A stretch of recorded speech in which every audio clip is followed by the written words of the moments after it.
Dear Patriots, before the news starts, please subscribe to our patriotic channel by clicking the subscribe button. Give us a thumbs up to this video.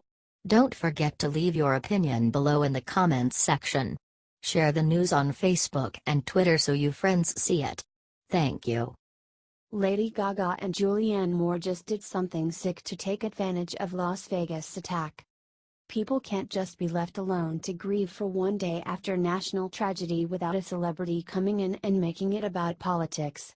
Entertainers Lady Gaga and Julianne Moore went on separate bizarre, nasty rants on Monday shortly after the horrific Las Vegas attack that left over 50 dead and hundreds injured.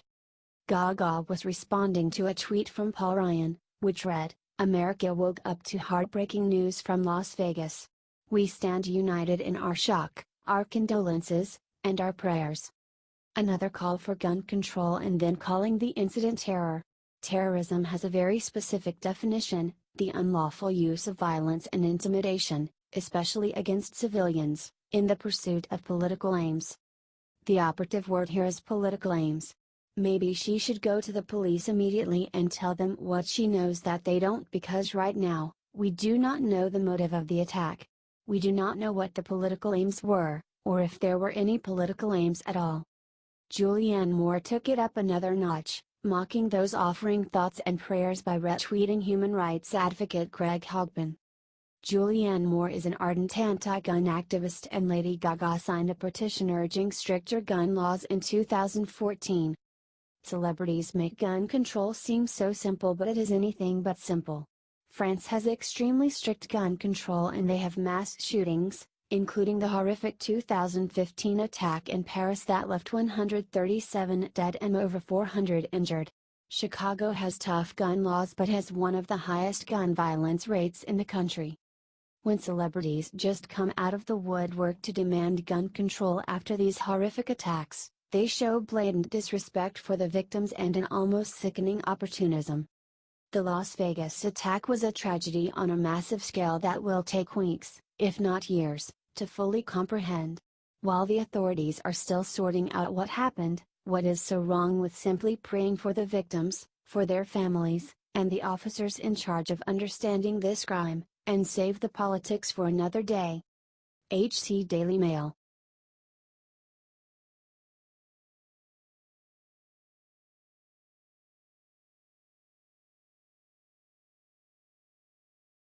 CBS vice president who mocked out Vegas victims just got hit with the worst karma of her life.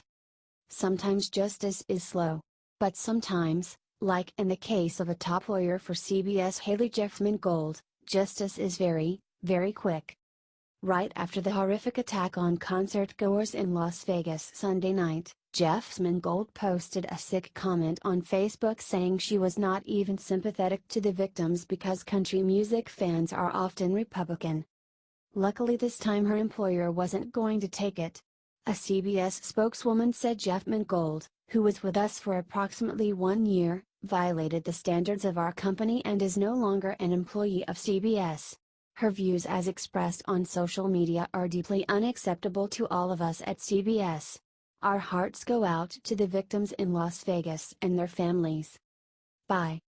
The ex-lawyer wrote an apology later Monday night, saying, "Earlier today I posted an indefensible post in a Facebook discussion thread concerning the tragic Las Vegas shooting, a statement I sincerely regret. I am deeply sorry for diminishing the significance of every life affected by Stephen Paddock's terrorism last night and for the pain my words have inflicted on the loved ones of the victims. My shameful comments do not reflect the beliefs of my former employer, colleagues, family, and friends. Nor do they reflect my actual beliefs. This senseless violence warrants the deepest empathy.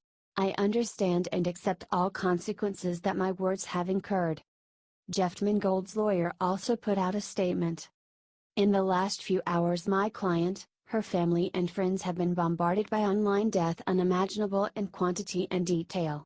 We beg people to show love and support to survivors and loved ones, in Las Vegas and their own lives, instead of creating more violence." Her lawyers has a point: there's no need to harass this woman.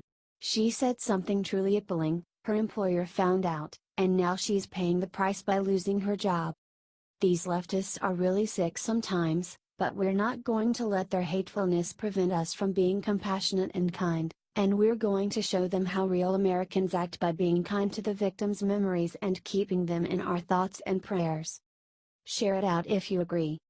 HT Fox News.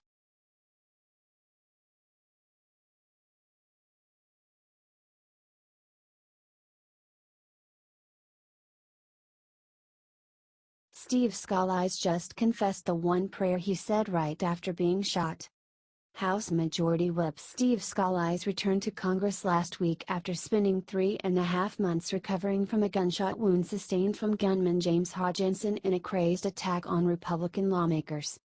Scalise and his wife Jennifer just sat down with CBS's 60 Minutes' Norah O'Donnell for their first interview since the attack. During the interview, Scalise described in detail the fateful day of his injury, saying that at the time, "I knew I was shot. Didn't know how bad it was. You know, in a weird way, your body kind of goes numb. You know, as bad as the wounds were, and obviously I know now how severe it was. At the time, I guess my body had been shutting down a lot of the real pain. And I was just thinking about what was going on at the moment." He later continued. Scalise, "Well, when I went down, you know, my first instinct was to try to get away from the gunfire. So I started crawling. And you know that's when my arms gave out." O'Donnell, "And then what did you do?" Scalise, "At that point I just went into prayer. And it gave me a calmness.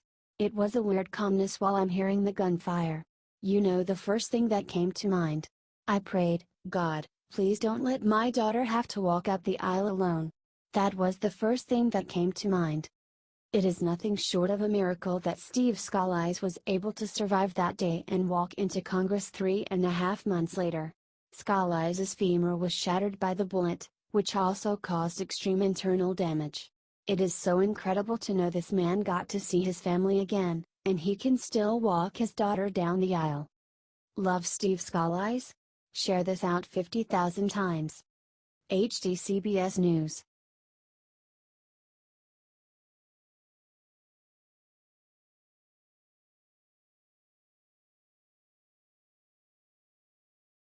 Detroit Lions owner just came up with a brilliant way to make her players stop kneeling.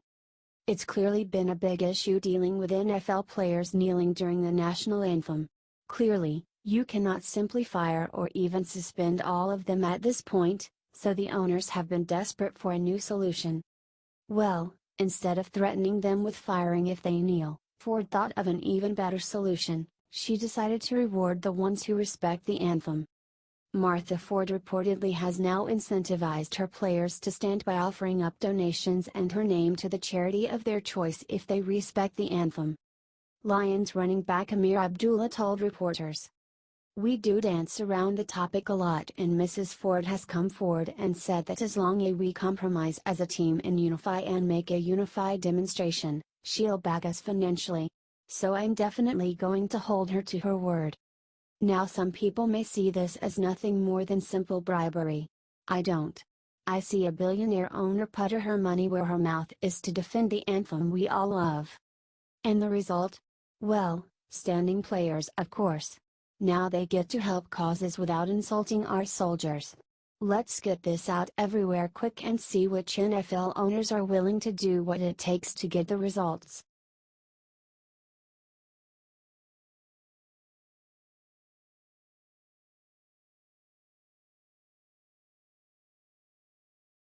With blood drying on the ground in Las Vegas, Nancy Pelosi makes a sick move to go after our guns. Democrats in Congress are using the opportunity to push America toward new gun control laws.